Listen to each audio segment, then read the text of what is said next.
হ্যাঁ, সৌদি আরব, মক্কা শরীফ, মক্কা মুকাররমায় যে গুহায় নবীজি সাল্লাল্লাহু আলাইহি সাল্লাম অবস্থান করতেন এবং যে গুহায় সর্বপ্রথম কোরআন নাজিল হয়েছে, এই গুহার নাম কি? হেরা। ইকরা বিসমি রাব্বিকাল্লাযী খালাক, সূরাতুল নাম কি? সূরাতুল আলাক। এই সূরা সর্বপ্রথম আল্লাহ নবীজির কাছে পাঠিয়েছেন। তখন নবীজি কোথায় ছিলেন? হেরা গুহায়। কোথায়? একদম 2 মাইল উপরে পাহাড়ের মধ্যে। সাউতুল হেরা মানে হলো হেরার আওয়াজ।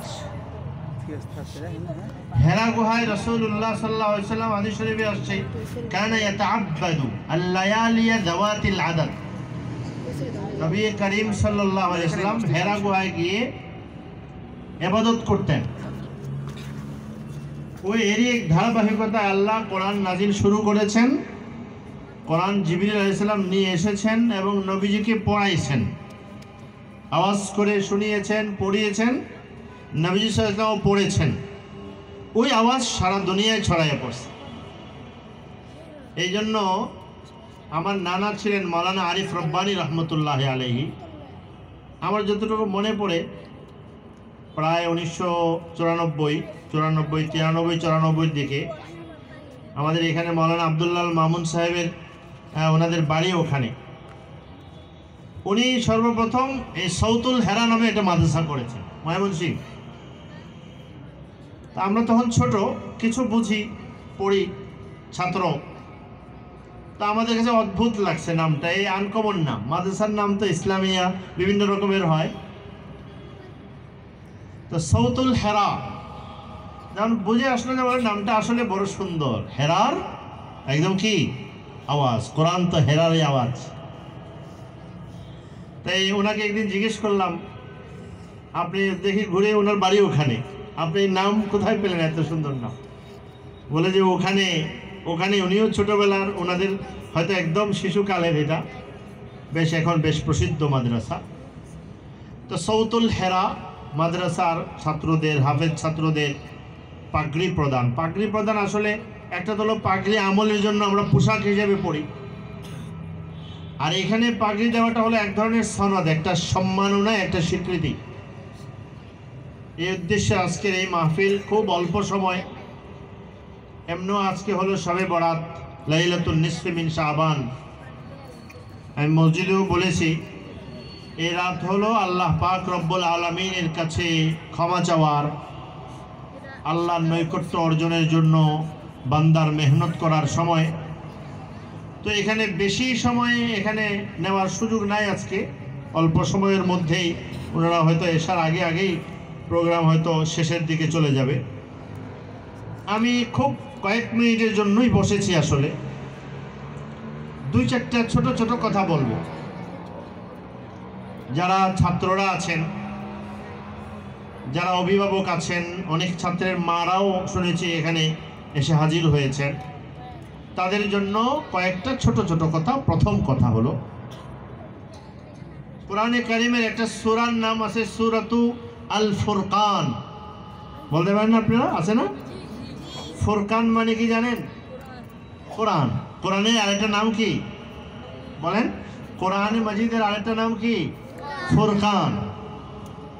এই জন্য কোরআনের মক্তবের নাম দেয় ফুরকানিয়া মক্তব, কোরআনিয়া মক্তব, ফুরকানিয়া মক্তব। এই নামে একটা সূরা আছে কোরআনে কারিমে, সূরাতুল ফুরকান। কত পারায় বলেন? কত পারায়? 21 পারায় সূরাতুল ফুরকান।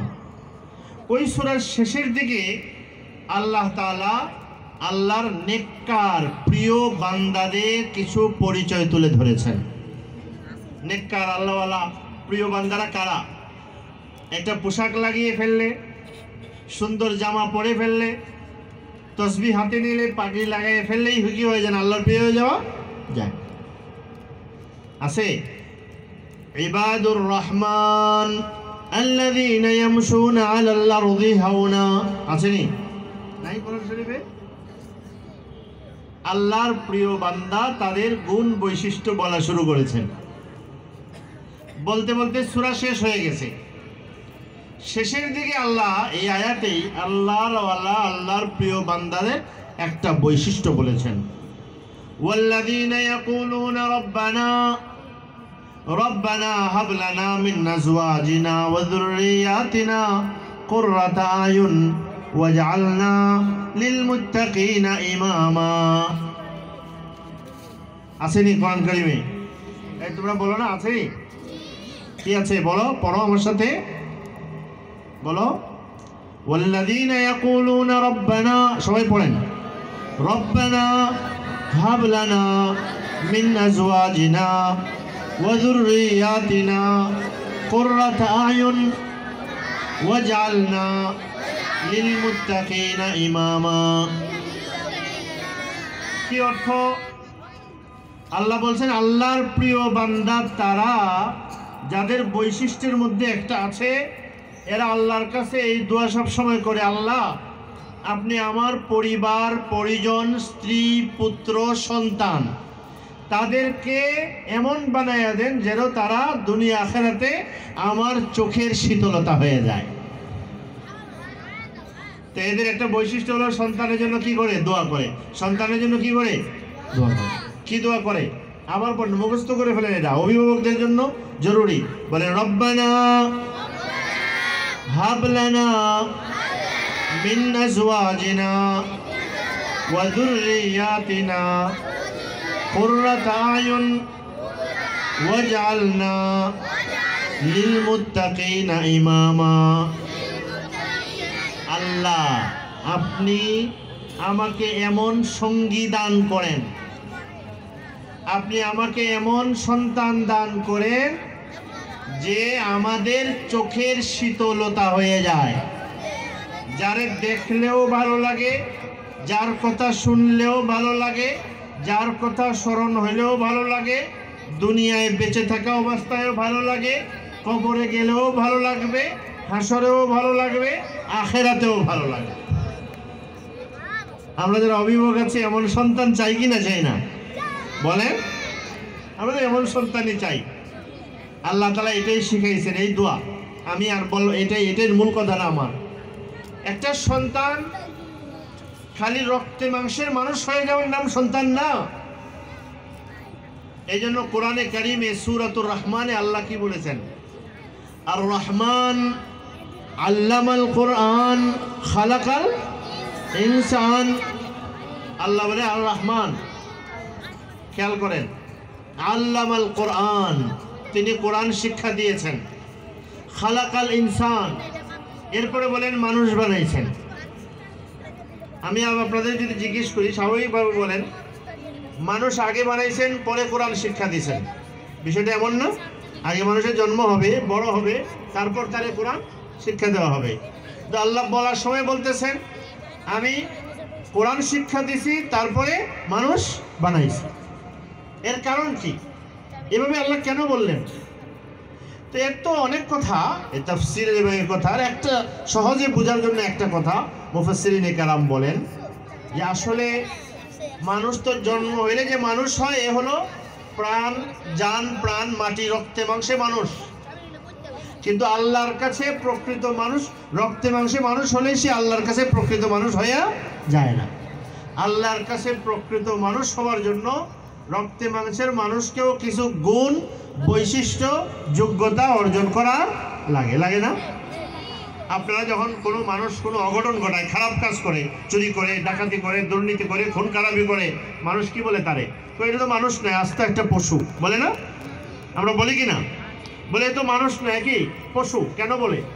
বলে এই জন্য যে মানুষের বৈশিষ্ট্য, গুণ, বৈশিষ্ট্য তার মধ্যে নাই। তো আল্লাহ তাআলা এই সূরায় না বলেছেন যে আমি কোরআন পড়িয়ে তাকে মানুষ বানাইছি।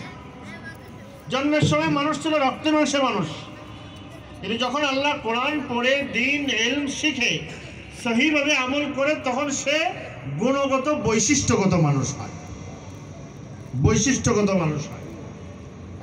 তো এই জন্য আমরা তো সন্তান আল্লাহর কাছে চাই, আল্লাহ দেয়, খুশি।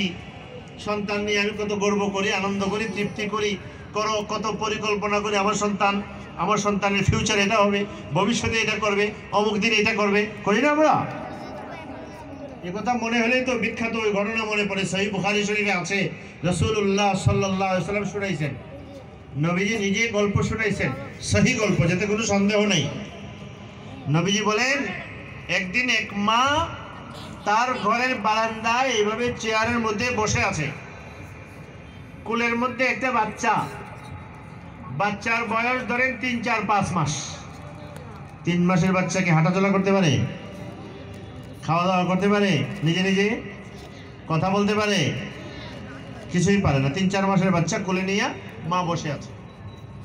হঠাৎ দেখে মা দেখে সামনে দিয়ে একটা লোক যাচ্ছে, খুব দাপট নিয়ে তার সামনে পিছনে, এখন যেমন থাকে না সামনে পিছনে গাড়ি, ওই সময় গাড়ি তো ছিল না, ঘোড়া টোড়া নিয়ে অনেক মানুষ সামনে পিছনে তাকে ধ্বনি দিয়ে নিয়ে যাচ্ছে, ওয়েলকাম দিয়ে নিয়ে যাচ্ছে। মার দেখে বড় ভালো লাগছে, আচ্ছা ওই লোকটা এত ধনী, এত সম্পদ, এত সুযোগ সুবিধা, সামনে পিছনে তার এত মানুষ, তার পিছনে সাথে কি লাগাচ্ছে, স্লোগান দিচ্ছে। তখন এই মা আল্লাহর কাছে দোয়া করে, মা ভালো মানুষ ছিল, বুঝে নেই, দোয়া করে, আল্লাহ আমার ছেলেটাকে আপনি এর মতো বানায় দিয়েন, আমার ছেলেটারে এর মতো বানায় দিয়েন। কোলে কে আছে বলেন, কোলে কে আছে? বাচ্চা, বয়স 33 বছর 3, 4 মাস। কত? এই বাচ্চা মার দিকে তাকাইছে, এরপরে তাকায় বলে, আল্লাহ আপনি আমার মার দোয়া শুনবেন না, কথা শুনবেন না। উনি বুঝে নাই, আপনি আমার এর মতো বানায়েন না। বুঝে আসছে? কয় মাসের বাচ্চা? 3, 4, 5 বছর। আমার মার দোয়া শুনবেন না, আমাকে এর মতো বানায়েন না, আমাকে এর মতো বানায়েন না।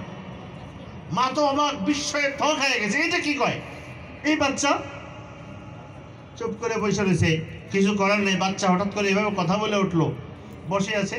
কিছুক্ষণ পরে একটা মেয়ে বাচ্চা নিয়ে যাচ্ছে, কয়জন লোক তারে মারতেছে, ধমক দিচ্ছে, চুরি করছিস তুই, দুষ্টামি করছিস, এটা করছিস করে বলে তাকে তিরস্কার করছে। মার দেখে খারাপ লাগছে, কার বাচ্চা যেন এর এইভাবে কষ্ট দিচ্ছে দেখে তখন আল্লাহরে কইতেছে, আল্লাহ আমার বাচ্চাটারে এর মতো বানায়েন না। আগে কইছিল ওর মতো বানান, এখন কয় এর মতো। আল্লাহ ওই কুলের বাচ্চার জবান আবার খুলে দিয়েছেন। সহিহ বুখারী শরীফের রওয়ায়াত। বাচ্চা আবার তাকায় বলে, আল্লাহ আমার মা বুঝে নাই, আমার এর মতোই বানায় দেয়। এখন তো মা বড় পেরেশান, কি রে 3 মাসের বাচ্চা কথা কয় নাকি? হ্যাঁ, মাদ্রাসায় পড়ে, স্কুলে পড়ে। মা এখন তার দিকে তাকাইছে, তাকায় বলে, আমি যখন তোমার জন্য আগে দোয়া করলাম, আল্লাহ আমার এর মতো বানাই দেয় আমার বাচ্চাটাকে, তুমি আবার প্রতিবাদ করে আরেক দোয়া করলাম। এখন যখন করলাম এর মতো বানায়, তুমি আবার প্রতিবাদ করে আরেক রকম দোয়া করলাম, তোমার কথা বলার শক্তি আসলো কোত্থেকে? কেন তুমি এমন করলা? আল্লাহ আবার তার জবান খুলে দিয়েছেন। এখন মারে কয়, মার সাথে কথা বলে, আম্মা আপনি তো খালি বাহিরের জিনিসটা দেখেন, বাহ্যিক জিনিস, ভিতর তো দেখেন না। আপনি তো ফিউচার দেখেন না, বুঝেন না। ভবিষ্যৎ তো আপনার চোখের সামনে নাই, অতীত নাই, কিছুই আপনি জানেন না। আপনি যখন প্রথম আমার জন্য দোয়া করছেন, আল্লাহ ওই লোকের মতো বড় লোক, ধনী, ওই রকম পিছনে বানিয়ে দেন দাপুটে। আসলে ওই লোক ছিল একটা বড় আস্ত জালেম। সে অন্যায়, অনাচার, চুরি, ডাকাতি, দুর্নীতি করে টাকা পয়সা জমাইছে। তার পিছনে, সামনে পিছনে যে মানুষ ঘোরে, এগুলো অন্যায়ের কাজের সাথে তার সহযোগী। এর তো মরলে পড়েই তার জাহান্নাম, আর মরার আগে তো তার এমনিও আল্লাহ মুসিবত দিয়া দেয়, দুনিয়ায় অনেক সময় দিয়া দেয়। আপনি চান আমি মুসিবতে পড়ি আর মরলে জাহান্নামে যাই? আপনি আমার জন্য এই দোয়া করলেন। আর পরে যে দোয়া করেছেন, আল্লাহ এর মতো বানায়েন না, এই মেয়েটা মজলুম, এই নিরপরাধ নির্দোষ ভালো মেয়ে, আর আপনি দোয়া করছেন আল্লাহ এর মতো বানায়েন না, এ 2 দিন পরে আল্লাহর নিয়ামত সে পাবে সবরের কারণে, আর মরলে পরে তার জন্য জান্নাত আছে। আমি তো এর মতোই হইতে চাই। আপনি তো বুঝেন নাই। আপনি কি করেন নাই? বুঝেন নাই। এই জন্য আল্লাহ বলেছেন দোয়া করো, আল্লাহ আমার এমন সন্তান দেন যে সন্তান আমার চোখের কি হয় বলেন, শীতলতা। আল্লাহ কি বলছেন? চোখ ঠান্ডা হয়ে গেছে। আমাদের দেশে আঞ্চলিক ভাষায় বলে চোখ জুড়ায় গেছে, নয়ন জুড়ায় গেছে। নয়ন জুড়ায় কখন? যখন দেখলেও ভালো লাগে, ভাবতেও ভালো লাগে, চিন্তা করতেও ভালো লাগে। আমার এই ছেলেটা এই তো এত ভালো, এত সৎ, এত কল্যাণ ধর্মী, কল্যাণকামী, এত কল্যাণময় তার জীবন, এগুলো দেখে যখন ভালো লাগে, দিল মন খুশি হয়ে যায়, আর মরলে পরে কবরে বসে খালি সব পাইতে থাকে আর কইতে থাকে আল্লাহ সুবহানাল্লাহ, এই সন্তান আমাকে দিছে।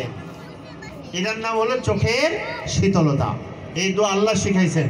এই দোয়া কে শিখাইছেন? আল্লাহ পাক শিখাইছেন। আমি আবার পড়েন দোয়াটা, রব্বানা হাব লানা মিন আজওয়াজিনা ওয়া যুররিয়াতিনা কুররাতা আয়ুনিন ওয়াজআলনা লিল মুত্তাকিনা ইমামা ওয়াজআলনা লিল মুত্তাকিনা ইমামা। আর শেষ কথাটা, মুত্তাকির ইমাম বানান আমাকে। আমার বংশধর থেকে, আমার সন্তানদের থেকে, তাদের ঔরসজাত এখন থেকে যে ধারা সৃষ্টি হবে, এদের থেকে শিখে শিখে যারা হবে, এরা সবাই হবে মুত্তাকির মিছিল। মুত্তাকির মিছিল, আল্লাহওয়ালাদের মিছিল, আল্লাহওয়ালাদের মিছিল। কিয়ামতের দিন আমি দাঁড়াবো, এরপরে আমার ছেলে, এরপরে নাতি, এরপরে পতি, এর সাথে বিশাল জামাত দাঁড়াবে। দেখা যাবে সব আল্লাহওয়ালাদের এক বড় মিছিল। সামনে আমি ইমাম, আমি প্রথম লিডার, একসাথে তাদের সাথে আমাকে জান্নাতে নিয়ে যাবে। এই দোয়া কে শিখাইছেন? আল্লাহ শিখাইছেন, আল্লাহ। এখন দুইটা কথা বলে আমার কথা শেষ করছি। একটা কথা হলো কুররাতুল আইন মানে কি? আমি যে আল্লাহ যে বলছে আল্লাহ আমার সন্তানরে আমার চোখের শীতলতা বানায় দেন, এর মানেটা কি? আমি যে গল্প শুনাইলাম না, এর মানে দুনিয়ার চাকচিক্য নয়, এর মানে দাপট ক্ষমতা অর্থবিত্ত নয়। এর মানে প্রথম তো হলো সেটা যে ইমানদার সন্তান পাক্কা ইমানদার হবে। পাক্কা ইমানদার না হলে, ইমানদার না হওয়ার আগ পর্যন্ত, পাক্কা ইমানদার যে ইমান তারে নাজাত দিতে পারে, এটা ছাড়া কোনো সন্তান তোমার চোখের শীতলতা হবে না, প্রশ্নই আসে না। 2 দিন ভালো লাগে, আজকে ভালো লাগছে, 2 দিন ভালো লাগছে, দুনিয়াই বুঝে যাবে যে এই সন্তান একজন মানুষের কি হয়। আর আখেরাত তো আছেই। মরলে পরে আল্লাহর নবী সাল্লাল্লাহু আলাইহি ওয়াসাল্লাম তো বলেছেন, আল্লাহর নবী বলেছেন কুল্লু মাউলুদিন ইউলাদু আলাল ফিতরা, প্রত্যেকটা সন্তানকে আমি সত্য গ্রহণের যোগ্যতা দিয়ে দুনিয়ায় মা বাবার কাছে পাঠাই। মা বাবা যদি তারে সত্য গ্রহণের পথে না রাখতে পারে, তাহলে কিয়ামতের দিন তাদের বিচার দেওয়া লাগবে, তাদের বিচার দেওয়া লাগবে।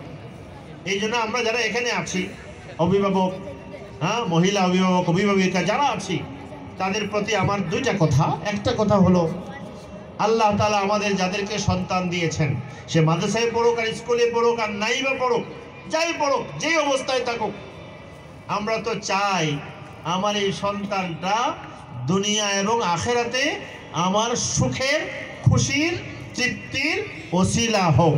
চাই কি চাই না? চাই, দুনিয়ায় বা আখেরাতে। এটার জন্য সর্বপ্রথম দুইটা কথা মনে রাখতে হবে। একটা হলো সন্তান আমার কাছে আল্লাহর দেওয়ার নিয়ামত। সন্তান কার দেওয়া নিয়ামত? চাইলে কি সন্তান পাওয়া যায় না? আল্লাহ দিলে পাইতে পাওয়া যায়। আল্লাহ যারা দেয় না, এই সন্তান কিছুতেই পায়। এমনকি নবী ইব্রাহিম আলাইহিস সালাম 80 বছর বয়সে, 100 কাছাকাছি হয়ে গেছে, সন্তান হয় না। আল্লাহর কাছে চাইছেন, আল্লাহ দিবেন, কিন্তু সময় নিয়েছেন। একদম বুড়া বয়সে আল্লাহ সন্তান দিয়েছেন। তো সন্তান যাকে দেন এটা আল্লাহর নিয়ামত, এটা হলো 1 নম্বর কথা। 2 নম্বর হলো সন্তান আমাদের কাছে আল্লাহর দেওয়া আমানত। আল্লাহর দেওয়া কি? সন্তানের আমি মালিক না, আমি কর্তাও না, আমার ফ্যাক্টরিতে উৎপাদিত পণ্য না। সন্তান আমার কাছে আল্লাহর দেওয়া নিয়ামত, আল্লাহর দেওয়া রাখা আমানত। এই আমানত পূরণের জন্য আল্লাহ কিছু জিম্মাদারি, দায়িত্ব দিয়েছেন। এগুলো পালন করা আমার কাজ। আমি যদি এগুলো ঠিক মতো পালন করি, সন্তান যদি মানুষ, ভালো মানুষ, কিছু নাও হতে পারে, আমার আমানত আমি আদায় করে দিছি। আল্লাহ এর পুরস্কার দিয়ে দিবে, এর যা পাওয়া সব আল্লাহ তাআলা দিয়ে দিবে। তো এই জন্য এই কথাটা আমি দুইটা কথা বললাম, খোলাসা করে আবার বলছি। একটা হলো আল্লাহ তাআলা কোরআনে কারিমে যে দোয়াটা শিখাইছেন, আমার সন্তান যেন আমার এবং আমাদের চোখের শীতলতা হয়। এটা বোঝার জিনিস, কোন জিনিস হলে সন্তান চোখের শীতলতা হবে। আমরা মনে করি আমার ছেলে যদি উচ্চশিক্ষিত হয়, বড় বড় ইউনিভার্সিটিতে পড়ে বড় বড় ডিগ্রি পায়, অনেক অর্থবিত্ত কামাইয়ে ফেলে, তাইলে বুঝি সব কামিয়াবি শেষ? আপনি যান, খোঁজ নেন, জরিপ লাগান, দেখতে থাকেন, যারা তাদের সন্তানদের উচ্চশিক্ষা দিয়ে বড় বড় ডিগ্রি করে ফেলেছে, যদি তার মধ্যে মনুষ্যত্ব না থাকে, মানুষ না হয়, ইমান না থাকে, ওই গুণ না থাকে, তাহলে বুড়া বয়সে জিজ্ঞেস করে যে তোমার সন্তান দিয়া তুমি কি পরিমাণ সুখ পাইছো বলো। আর কবরেরটা পরে, হাসরেরটা পরে, ওইটা পরেই হিসাব হবে, ওইটা বাকি রয়ে গেছে পরে। আর যারা বুঝে যে আমি যদি আল্লাহর দেওয়া এই নিয়ামত এবং আমানত আদায় করি ঠিক মতো, তাহলে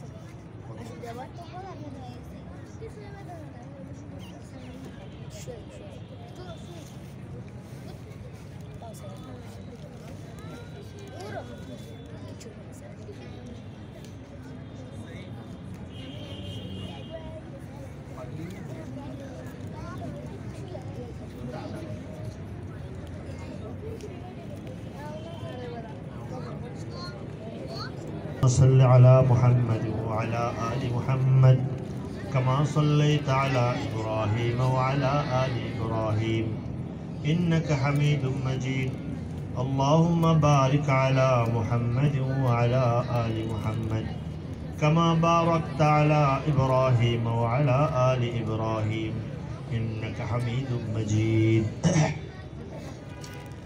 তো সন্তানকে যদি অনেক শিক্ষা দিলে, অনেক অর্থবিত্ত ক্ষমতার মালিক হয়ে গেলেই সন্তান দুনিয়ায় চোখের শীতলতা হয় কিনা একটু খোঁজখবর নিয়ে দেখেন, বেশি লাগবে না। এই যে আমাদের দেশে এখন শুরু হয়ে গেছে ওল্ড হোম। ওল্ড হোম বোঝেন? বৃদ্ধাশ্রম। বুড়া বুড়ি মা বাবাকে সন্তান সহ্য করে না, পালতে পারে না, কাছে থাকতে দেয় না, চায় না, পায় না। এরা জীবনের না মানুষের সাথে খাপ খায় না আধুনিক যুগের সাথে, এই জন্য তাদেরকে শেষ জীবন কাটাইতে হয় বৃদ্ধাশ্রমে। আমাদের দেশেও শুরু হয়ে গেছে, আর পশ্চিমা দেশগুলোতে সেগুলো অনেক আগের থেকে শুরু, অনেক আগের থেকে, অনেক আগের থেকে। মা মারা যায়, ও লোক থেকে ফোন করে সন্তানের কাছে মারা গেছে, তোমার মা তো মারা, কয় দাফন কাফন যা যা লাগে সব করে ফেলে, আমি এসে পেমেন্ট করে দেব।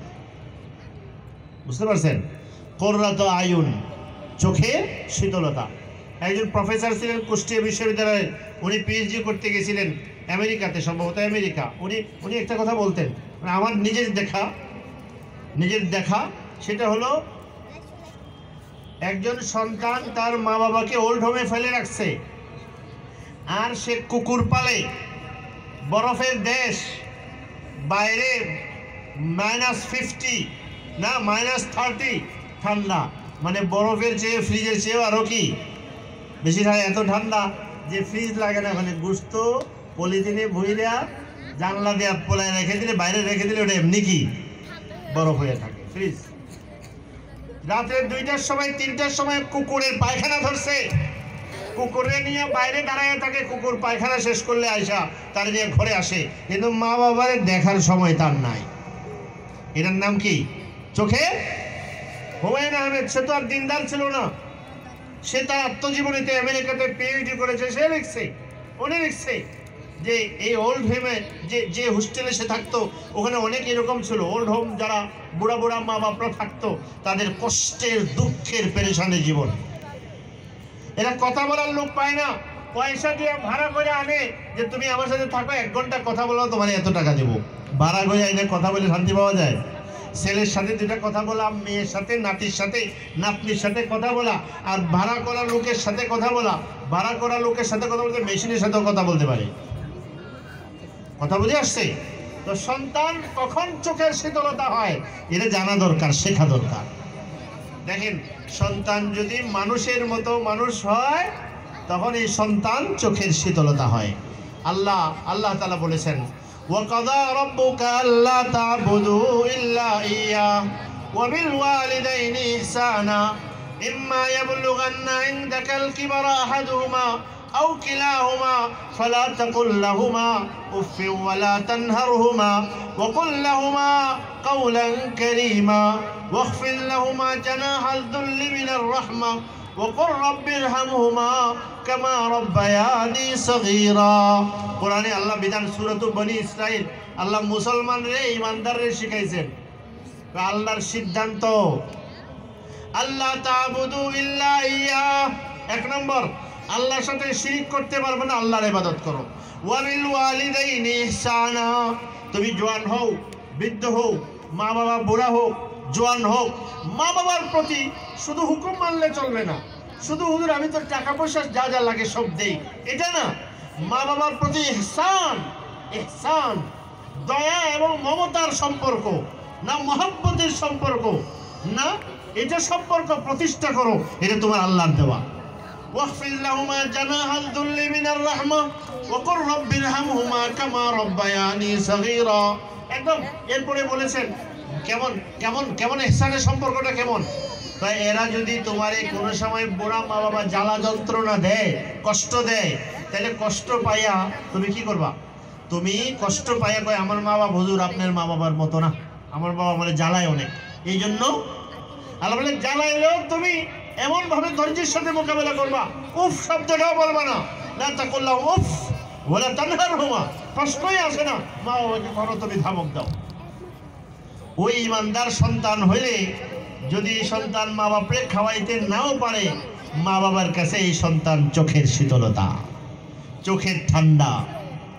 এই জন্য আল্লাহ এই দোয়াটা শিখাইছেন না, অনেকের তো মুখস্থ আছে, মুখস্থ হয়ে যাওয়া উচিত।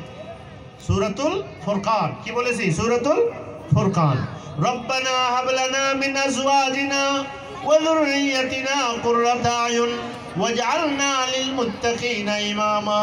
আল্লাহ আমার সন্তান রে, স্ত্রীকে, ঘরের সদস্যদেরকে আমার চোখের শীতলতা বানায় দেন, আর মুত্তাকিন আল্লাহওয়ালার ঘর বানায় দেন, বংশটা আল্লাহওয়ালার বানায় দেন, বংশধরের মধ্যে আল্লাহওয়ালা পয়দা করতে থাকে।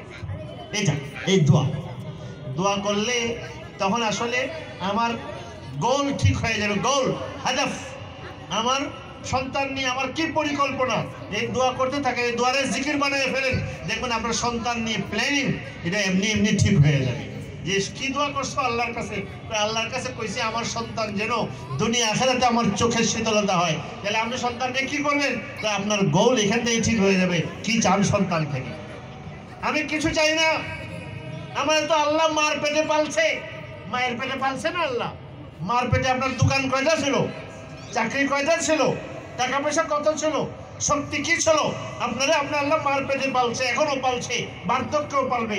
আমি কিছু চাই না, আমার এই সন্তান আমার কাছে আল্লাহ আমানত দিছে, আমি এই সন্তানরে ঈমান শিখায়া, ইলম শিখায়া, আমল শিখায়া, মনুষ্যত্ব শিখায়া, আখলাক শিখায়া আমি রেখে যাব। এই সন্তান উম্মতের খেদমত করবে, মানুষের খেদমত করবে, মানুষের সেবা করবে, না দ্বীনের খেদমত করবে, মানুষের জন্য উপকারী হবে, আমারও দোয়া পাবে, তাদেরও দোয়া পাবে। এরপরে একটা আমি সব একাই পাইয়া যাব, এগুলো আমিও পাবো। লা ইলাহা ইল্লাল্লাহ। এই জন্য এই দোয়াটা এবং এই পরিকল্পনা আমার প্রথম।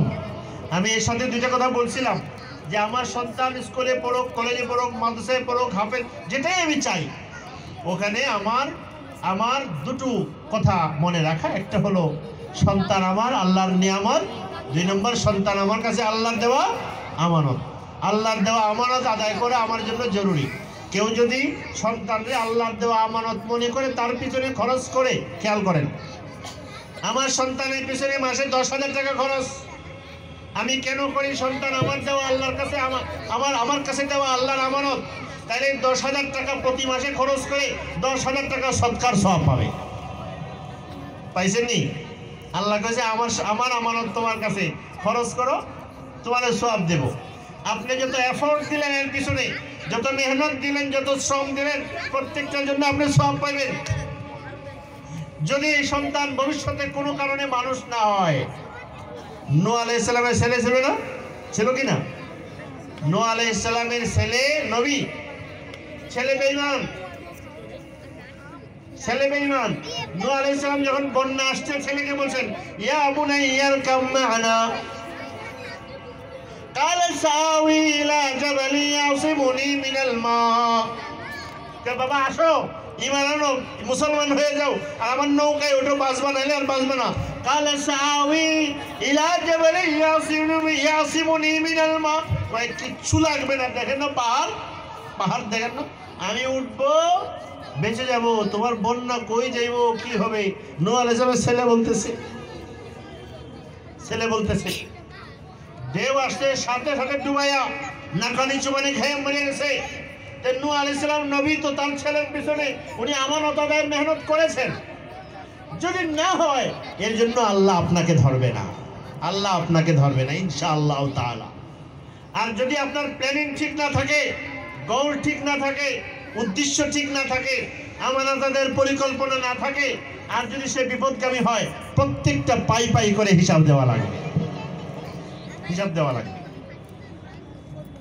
লা ইলাহা ইল্লাল্লাহ। এই জন্য আমরা এই একটা জিনিস প্রথম যে আল্লাহ তাআলা রব্বুল আলামিনের কাছে আল্লাহই শিখাইছেন যে আমার সন্তানের জন্য আমি দোয়া করব, আল্লাহকে চাইব। এই দোয়ার অনেকমুখী ফায়দা, বললে অনেক। একটা ফায়দা হলো আমি আল্লাহ আমার সন্তানটাকে ভালো মানুষ বানিয়ে দেন, আমলে আখলাকে ইবাদত বন্দেগীতে। এই দোয়া শুনে আল্লাহর কাছে করবো না, কি বলেন? করলে এই দোয়াটা আমার দিমাগে আঘাত করবে, আমাকে বলবে তুমি আমার কাছে আল্লাহর কাছে চাইতেছো সন্তান ভালো হয়ে যাক, তোমার ব্যাপারে কিছু বলো না, তোমার চেঞ্জ লাগবে না, তোমাকে ভালো হওয়া লাগবে না।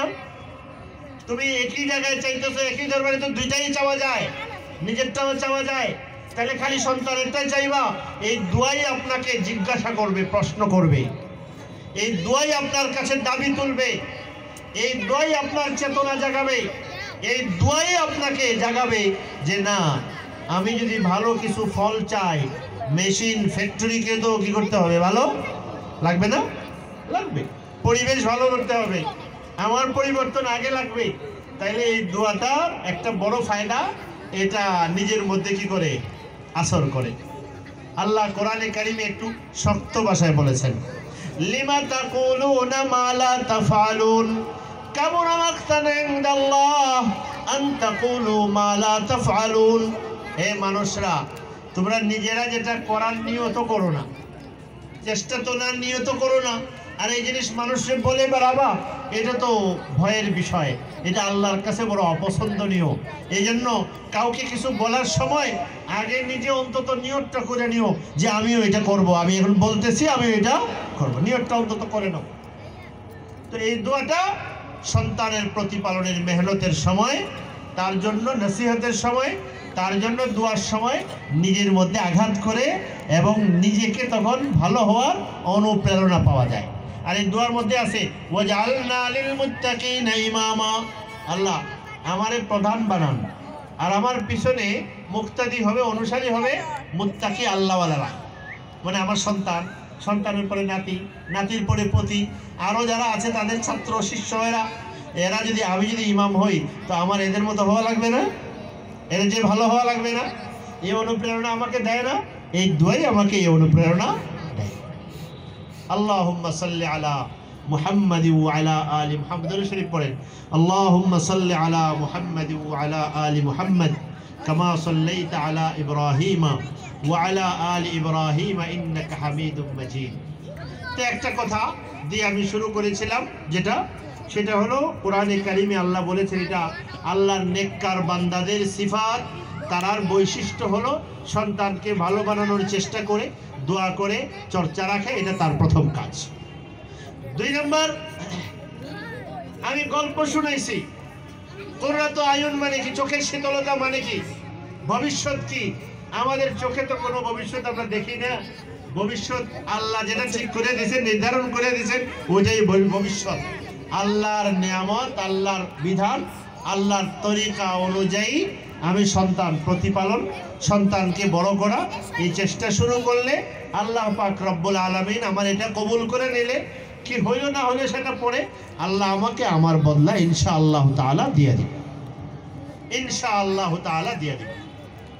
আরেকটা কথা, ছাত্র যারা হিফজ করেছে তারা বা তাদের অভিভাবকদের জন্য আরেকটা কথা আমি বলছি। হযরত মাওলানা মাহফুজুল হক সাহেব দামাত বারাকাতুহু, উনি আসার কথা হয়তো